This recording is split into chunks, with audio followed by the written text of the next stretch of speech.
epitome of racing. No pit stop, no other element than the driver in the car. It's going to be a really tough race. You got 7 of the most competitive guys in NASCAR in it. When they throw the green flag, it's just you and 6 other guys, and I mean, it's just a flat-out race.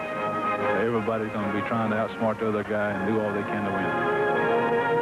It's the guy that deploys the most strategy, that is in the right place at the right time. Somebody's going to go home with a pocket full of money, and that's what it's all about.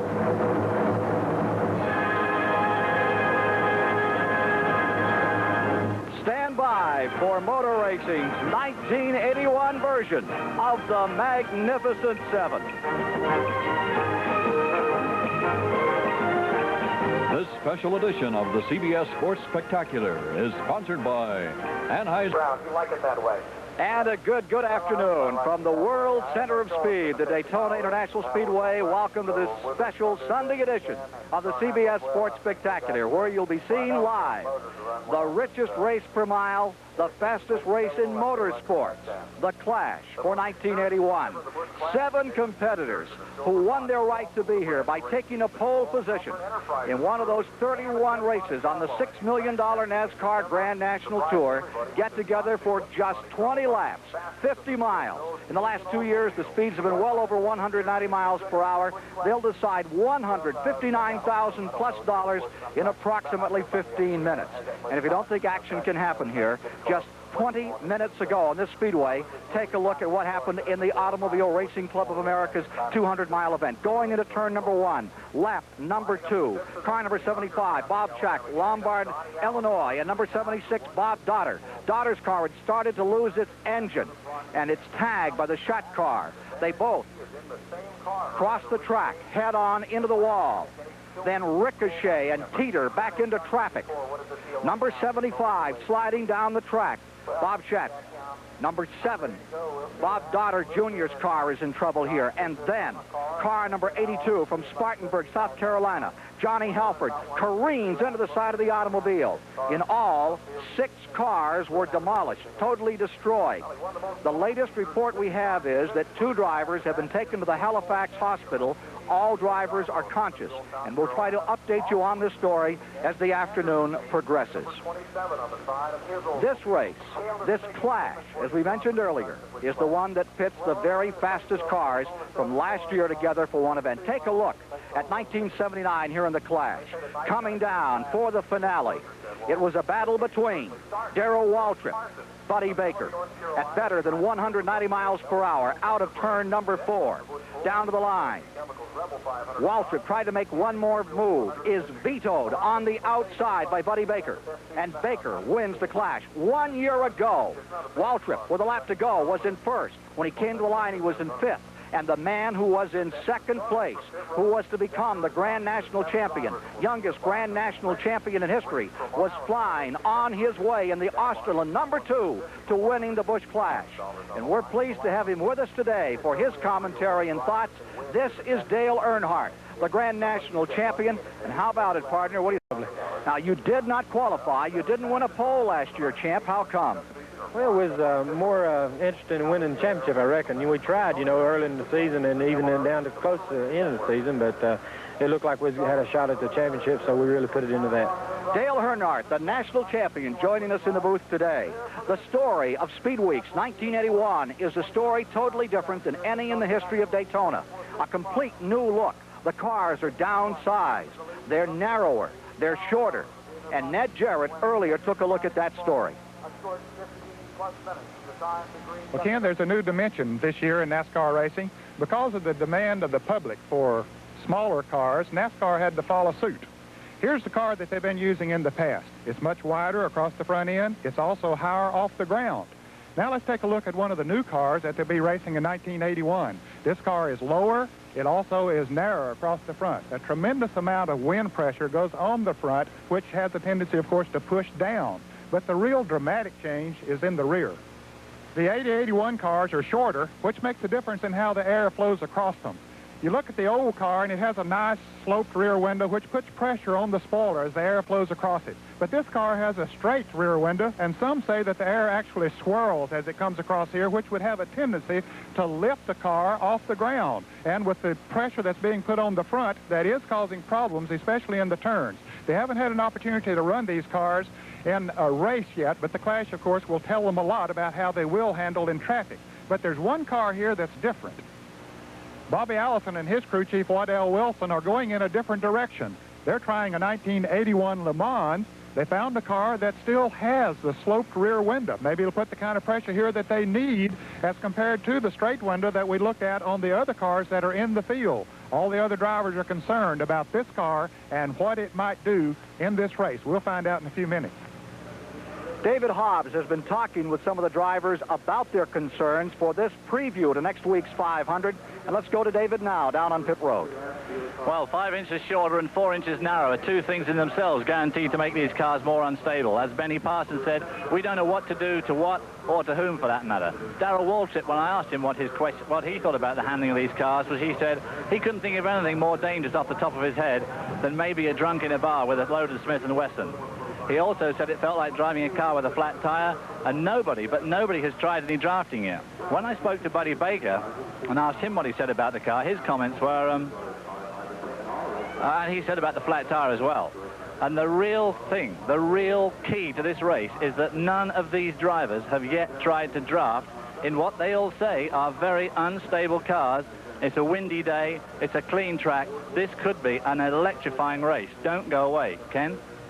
A review of the thoroughbreds coming to the gate in just a moment. Stand by for one of the most exciting races in the world of motorsport. Saturday, get revved for the 500 at the Daytona Twin 125 qualifying races. And it's the winner. As you look across Lake Lloyd here at the Daytona International Speedway, Ned Jarrett standing by on pit road to review the starting grid. Ned? Thank you, Ken. Good afternoon, everyone. What credentials these 7 drivers bring in here for this clash this afternoon? Starting in the 7th position in Bud Moore's prepared car, the only Ford in the field is former champion Benny Parsons of Ellerby, North Carolina. He also is a former winner of the Daytona 500. From us at CBS, good luck to you, Benny. Thanks, Ned. He's calm and relaxed, ready to go. Starting in the 6th position, 3-time national champion from Sardis, South Carolina, former winner of the Daytona 500, Cale Yarborough. Cale, are you ready? Well, I hope so, Ned. It's time to go. He said it is time to go. Starting in the 5th position will be the senior citizen of this group, David Pearson of Spartanburg, South Carolina, 3-time champion, winner of 105 races. David, you look relaxed. Well, I am right now, Ned. And he's driving the Joel Halpern car, a new entry on the circuit this year. The only driver in this 7-car field driving the car he drove last year is Donnie Allison, younger brother of Bobby from Hueytown, Alabama, in the Ken Childers car. Donnie is relaxed, ready to go also in the black and gold car number 12. And the controversial car in the field, the car number 28 from Hueytown, Alabama, is Bobby Allison. Bobby, you look relaxed and look like you're ready to go. Well, I hope so. The guys have worked awful hard, and Harry Ranier has really put out an effort for us to run this Teflon car and run well. And Harry Ranier is the owner of this stable. He's been in racing now for about 3 years. And from the livery of Hoff Ellington of Wilmington, North Carolina, the car number 1, Buddy Baker, a former winner of this race, one of the hardest chargers of all. Buddy, what's he going to take here today? Ned, we really don't know. We just hope the cars are good and stable and we can put on a race that the Busch people deserve, because it is a great event, and if the cars will stay on the racetrack, we're going to put on a good race. Well, if the car will stay on the racetrack, Buddy Baker will put it right up to the front. And the fellow who drove the pole position is Darrell Waltrip. He was running up front in this event last year when he took the white flag, but he wound up in 5th place. He's driving the Junior Johnson car, one of the greatest engineers in auto racing. Darrell from Franklin, Tennessee. Are you ready for him, Darrell? Let's go, Ned. I'm getting nervous waiting. What do you really expect here today? You starting up front. Is that an advantage or a disadvantage?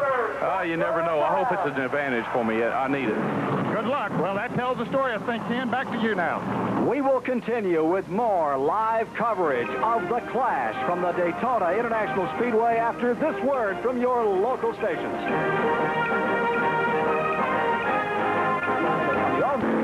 2 laps and they will be racing, traveling an estimated estimated 190 miles per hour plus for $159,500. There you see car number 15, Benny Parsons, a strong candidate with a Ford automobile to come up through traffic today and put it all together. Parsons driving car number 15. In the third row, Cale Yarborough now in car number 27, the David If prepared car, MC Anderson. Cale winning 14 poles of the 31 times he tried last year. Will start in the 6th position. Caution car coming by about 85 miles per hour. Going third on the field, car number 12, and that will be Donnie Allison, who picked up 1 pole position last year. Could earn over $1 million. He's the only non-millionaire in the field today. The 4th position, of course, is number 16, as you see them scrubbing the tires sideways here, trying to get a little more warmth in them. David Pearson, the Silver Fox from Spartanburg, South Carolina. Starting in the 3rd position is car number 1, and that will be Buddy Baker's machine. Baker driving for Haas Ellington this year. There you see the number 1. And there he is, the man who won the Daytona 500 last year at a record speed of 177 miles per hour and won the Clash in its first year.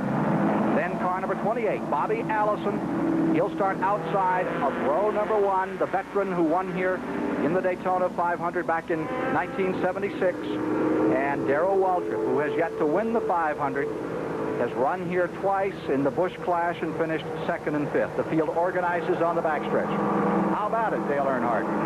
I don't know, Ken. You know, he was talking about who would get to the first corner first. I talked with Darrell Waltrip earlier, and he feels like if he could get out in front and pull the cars, his car would work a little better. He don't think it would be as loose if he was in behind the cars. But, you know, it's questionable at 28 cars. I think he can probably beat Darrell to the corner. Inside the NASCAR control tower, there's Bill Gazaway getting ready to turn him loose. No one has drafted with anyone here all week. There's been no practice of 2 cars together with these narrow cars, Dale. Not really. I think I seen Cale a little bit behind one car one time, sort of trying to get some feel of the car. How do these new cars handle? You were up over 190 miles per hour yesterday. They're not really as stable as the big cars, but the more we work with them, the better they get. All right, coming down. Remember, it's 50 miles, just 20 laps for $159,000. It pays $500 a lap to lead. 5, 10, and 15 have a $5,000 bonus. On the break, number 11, Waltrip sneaks off. That's what he said he'd do down before the race. He said he'd try to get the break. I think he got it. So, unlimbering the Junior Johnson car and coming to full speed. Lap number 1 worth just $500. Just $500, but when it's all over, there's a $50,000 overall prize for winning, and Darrell Waltrip. Cale's moving up real strong. Cale's coming on the inside. Here's Cale Yarborough by 1 car, by 2 cars. Closing up. Then they pull away from him on the backside. Bobby Allison stays in that 2nd position, the Silver Ghost car of Harry Ranier. As they come around to complete lap number 1, you can give $500 to Darrell Waltrip. Allison is in 2nd. David Pearson rides in 3rd. 7-car draft, and now they are at full song into turn number 1, averaging better than 190 miles per hour. Waltrip still leading. Bobby Allison closing ground. David Pearson in 3rd. Bobby got a little bit loose. It looked like over in 2. He had to back off just a little. I think Bobby wants to be in front. I think the position to be is really in the front. The cars won't be as loose if they're pulling the cars behind them. 5 at 200 miles per hour in the back straightaway. Allison goes to the inside. Gets cut off there. Here's 27, Cale Yarborough fighting with number 1, Buddy Baker, further back in the field. That's for 4th. Down they come to complete. Lap number 2. The cars look pretty good coming off 4. You know, they don't look that loose. Waltrip picks up another $500. He's picked up $1,000 since the race began. What do you think about Allison now? Do you think he'll take a shot here? He wants to. His car right there where he's going down through 2 is looks a little loose behind Darrell. Naturally, the one being in front of him to collect some of this lap money, but they may be filling each other out and see what's going to happen here with the cars and get them comfortable. I think Bobby's going to make a move on Darrell. 17 and a half laps to go and making the move for the lead. Going out into 1st place, it is car 28. 28. Allison is your leader. Lap number 3. And chalk up $500 for Bobby Allison of Hueytown, Alabama. It is Waltrip in second, David Pearson maintaining third, Cale Yarborough in fifth, Buddy Baker in sixth. Darrell Grace back in front. Moving around here on the outside, way in the back of the field, is car number 15, the Ford of Denny Parsons, beginning to roll for the first time in the race. I think he'll be a sleeper because this car, I think, is going to be tight in the draft. He's going to work his way up and just see what it'll do. Also, David Pearson's car looked a little loose through the trial. 11 squirted around in front of 28. Now Allison goes back to the inside, and Bobby Allison back in front. That car seems to handle. It does. It's been looking good, even around, you know, it's like he's coming off the corner low there, you know. Coming by to complete lap number 4 of 20. And it is Allison first. Dropping back on the tail end of the field, Donnie Allison is now your 7th place car. Then comes Denny Parsons in the 6th position. The Ford of Parsons, many people thought would be a very stable machine and would really be able to run here in this Clash of 81. Cars are looking pretty good. You know, it's interesting to see what the Thunderbird does. You know, he's coming up the lead at the time. There goes Darrell back behind Bobby. This is a big lap. This is a big lap. It's worth $5,500 in total. And there you see David Pearson fighting it out with the car number 1 of Buddy Baker as they come out of turn 4 over the tunnel and down into the tri-oval. And here they come for $5 grand at the line.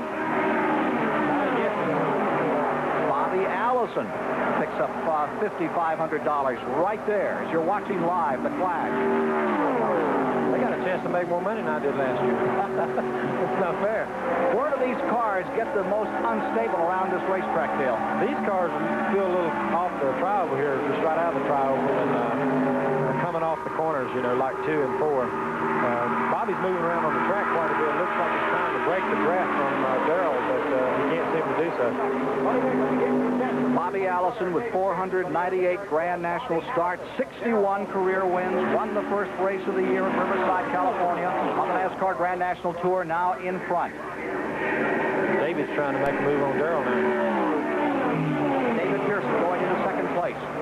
Bobby looks like he's sort of broken away. If he breaks away, he's got a chance just to run off with him.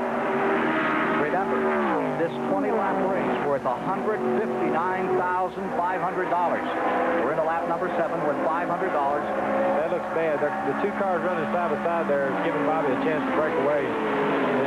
It really looks bad this time. Bobby Allison thus far has earned $7,000 from this race.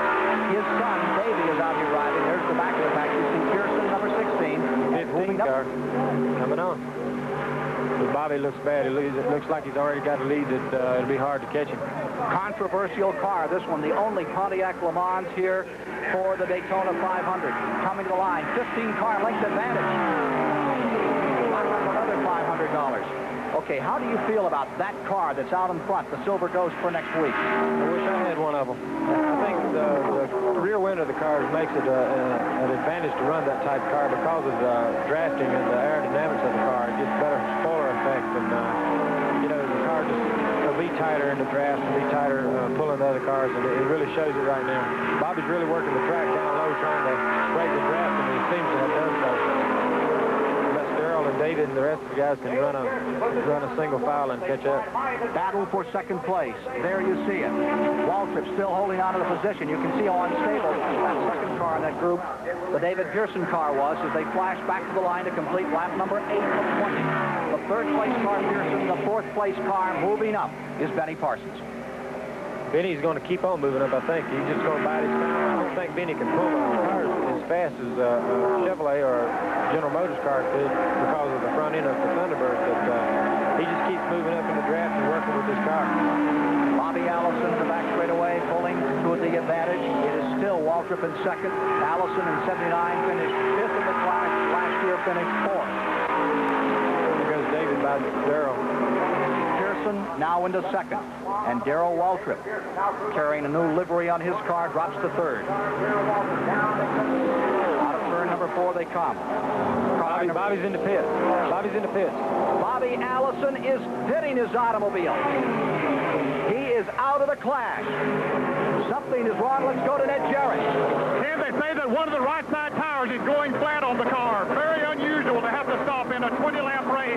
Bobby Allison very disgusted after having broken away from the field. Waddell Wilson and the crew changing the right side tires, but this is going to put him out of it. Ford he's away, but far behind. A whole lot of making up to do. He can't do it here, can he, Dale? I don't think so. It's a bad break for him. This really is. It'll be interesting to see what happens. Halfway this time by for $159,000 plus. You're watching it live. A preview of next Sunday's Daytona 500 here on CBS. And it is a battle royal to decide the class for 81. At the line, Darrell Waltrip in front. David Pearson is in second as they go into turn number 1.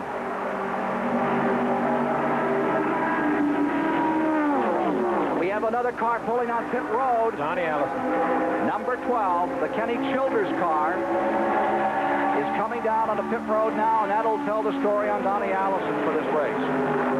He's changing tires also. What's the story? What's the story on tires? Let's go to Ned Jarrett. The right rear tire went flat on Donnie Allison's car, Ken. Very unusual here to see him tires going down in this race. Donnie Allison hasn't changed, and is like his brother. He's far behind. No way to catch up. Look at Waltrip manhandle his car as he goes up the outside in number 11, the Junior Johnson car, and goes back out in front. Here comes the Ford. Benny keeps trying to move up little by little, and he does so. He's in second now. From the rear, Benny Parsons is into second place. Yesterday, Darrell Waltrip told me, he said, you know those pictures you were getting on CBS of us steering the cars through the tri-oval? He said, you're going to get us some pictures that will be stirring this year. And boy, they certainly are. You can see him just having to fight the wheel to keep that car stable. Waltrip out in front. Benny Parsons in second place.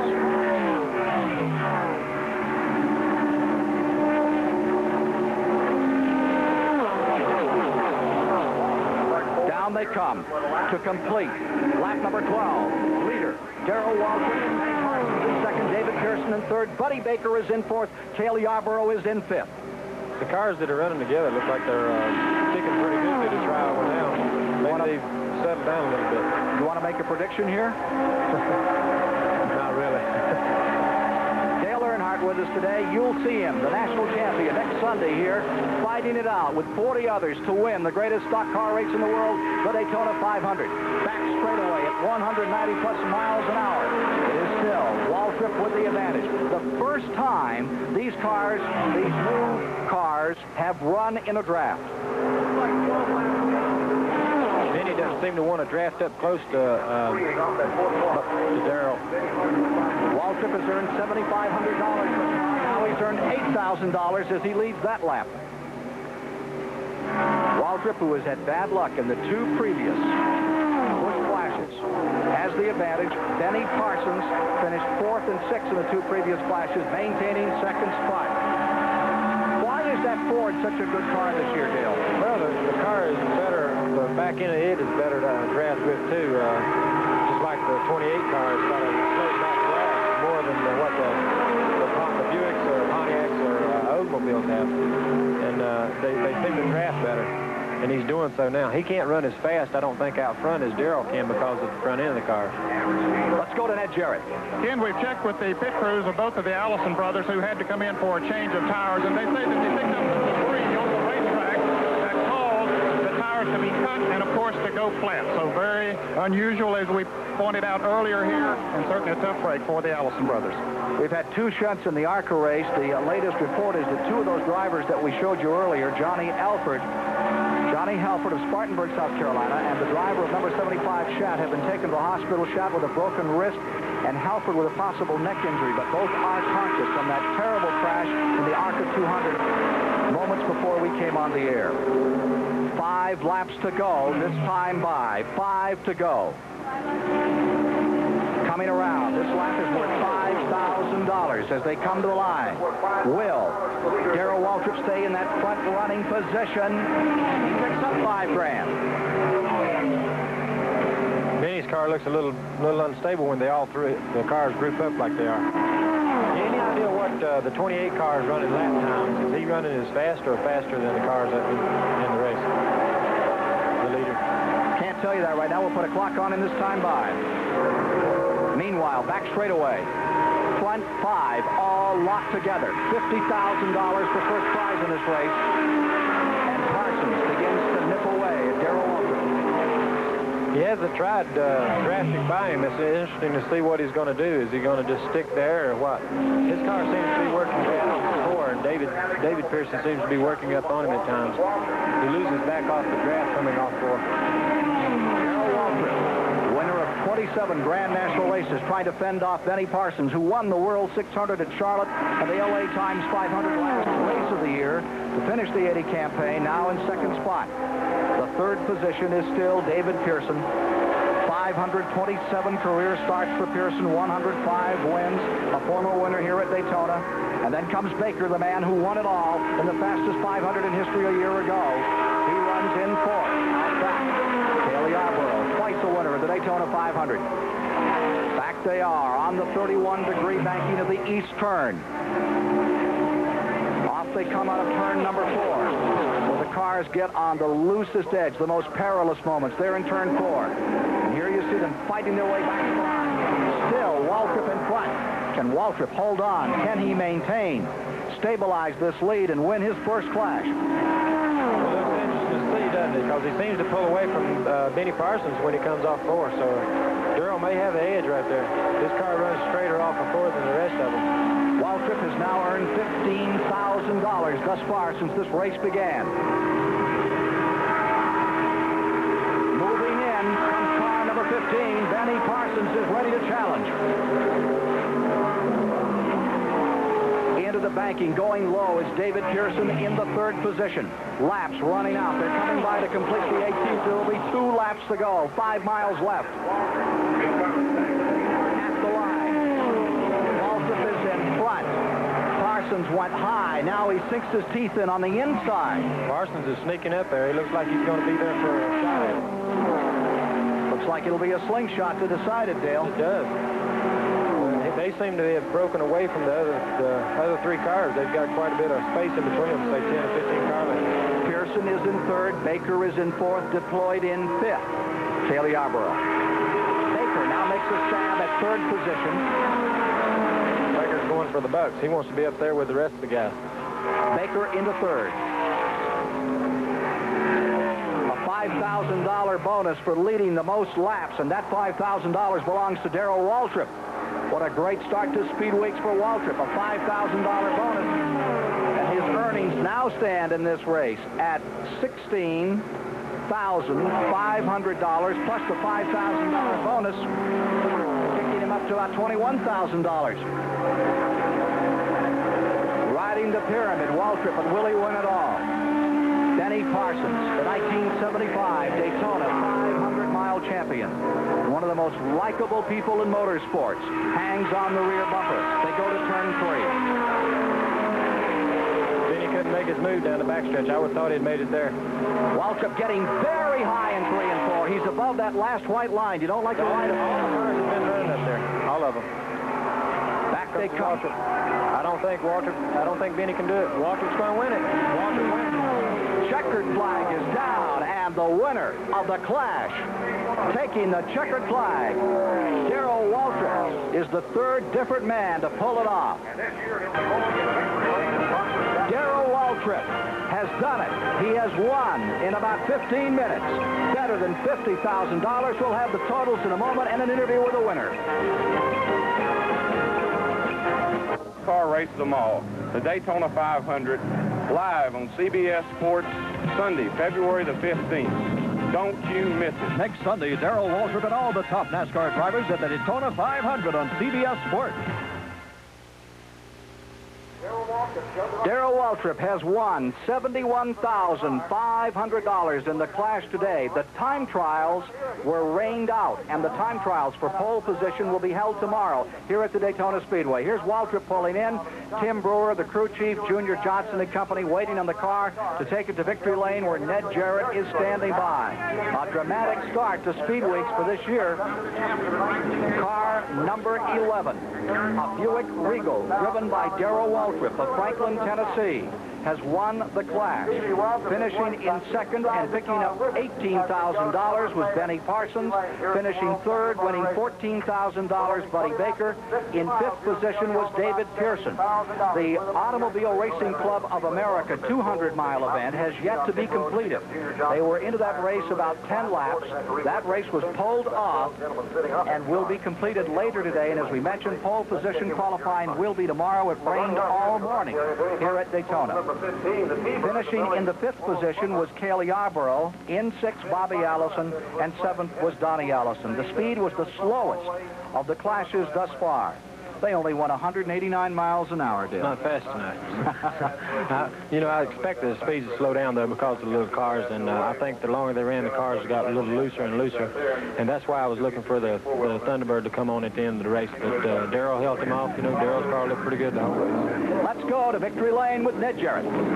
Walter pulled his Buick, the 1981 model, into victory lane. And you can see the big smile on his face here as he starts to unhook his paraphernalia. Darrell, by golly, you did it. Oh, Ned, for so long we've been saying if anybody could go out and lead the most laps and win the thing, they can make a big chunk of money. And it's really been a nerve-wracking kind of thing. And looked like Bobby might really had us all blown away. And then something happened to him. And I said, man, now's your opportunity. If you're ever going to do it, take advantage of it. You had to be concerned about Benny Parsons in the Ford there at the end, too. Well, I knew how well that car was going to handle, or at least anticipated it. And I was terribly loose. I was smoking the right rear tire all the way. And I just gritted my teeth. I said, for that kind of money, I'd just be like old Muhammad Ali. I'll take my licking. Well, Ken, that smile on his face tells the story, and I guess if I'd won $71,500, I'd have a big smile on my face, too. We'll be back in just a moment with more of the Clash of 1981, where Darrell Waltrip is